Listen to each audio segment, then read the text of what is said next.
states and chief ministers need to act, but haven't in the past acted to the extent that they easily could have.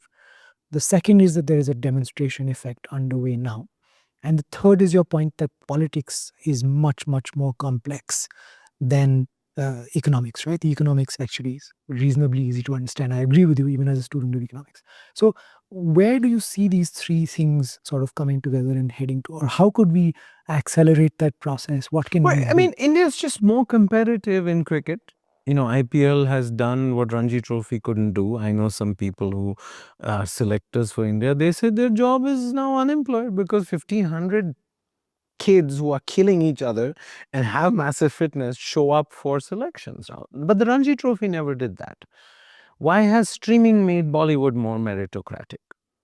Bollywood was always sexually transmitted. Actors were kids of actors, most of them at least.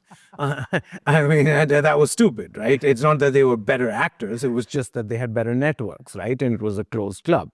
But streaming has broken that, right? If you've seen the two Harshad Mehta serials, I mean, the Gandhi one is much better than the Abhishek Bachchan one. He's just a better Harshad Mehta. It's just a better serial, and he's not he hasn't come from it.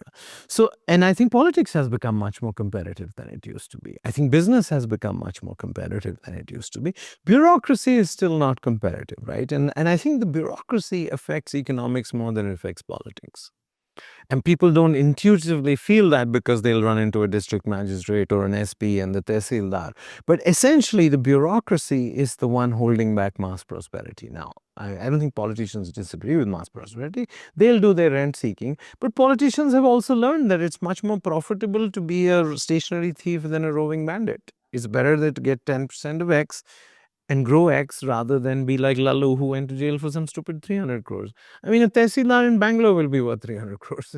I don't understand this, right? So it's quite clear to me that politicians in South India were stationary thieves and politicians in North India were It's roving fantastic. bandits. Their incentives are aligned. So the Yeah, politicians it's in profit particular. sharing corruption Yes, like China, absolutely. it has been. Absolutely. So I think it's now this profit sharing corruption model, the notion of it being much more competitive. I think the lock on Delhi, the decentralization of funds, functions, and functionaries. What is power in government? It's what money you spend, how many people you have, and what approvals and sort of power you can exercise, which is the functions. So I think funds, functions, and functionaries have been handed over to state capitals in ways that I know there will be a fight about federalism. I know people believe that, this government is overly centralizing. But essentially, much more is available to chief ministers who have not exercised power. I mean, our constitution is quite clear. India is not run from Delhi. I mean, in fact, it's not as clear as the American Constitution, which says that residual powers go to the state, not to the center.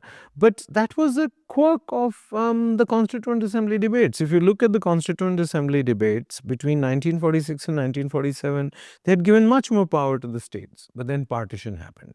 And they got scared that India will break apart. So then they moved back to a strong center, which may have been appropriate in 47. But somewhere in the 60s and 70s, you should have started giving more money and funds and functions. And I think that process is inevitable now. So the notion, China's genius wasn't some Ayatollah in Beijing issuing fatwas.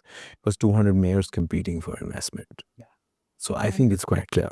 And just extending that logic further to almost exactly where you took it, right? Like even chief ministers may be too high a level to be thinking of in terms of decentralizing, right? Like the mayors are more. Yeah, the mayor. Yeah, but we perhaps, don't right? have mayors, We don't and have that's a them. constitutional blind spot, right? And in fact, now chief ministers may have become the vested interest to give money to cities, right? Because everybody likes devolution till their level, right? But my favorite Argentine journalist, he describes history as a garden of forking paths. It's not predetermined. You take one fork, then you go to the next. My sense is that more and more power will be coming down slowly as the incentives of the tehsildar changes. I mean, tehsildars have for a long time been absolutely horrible creatures. In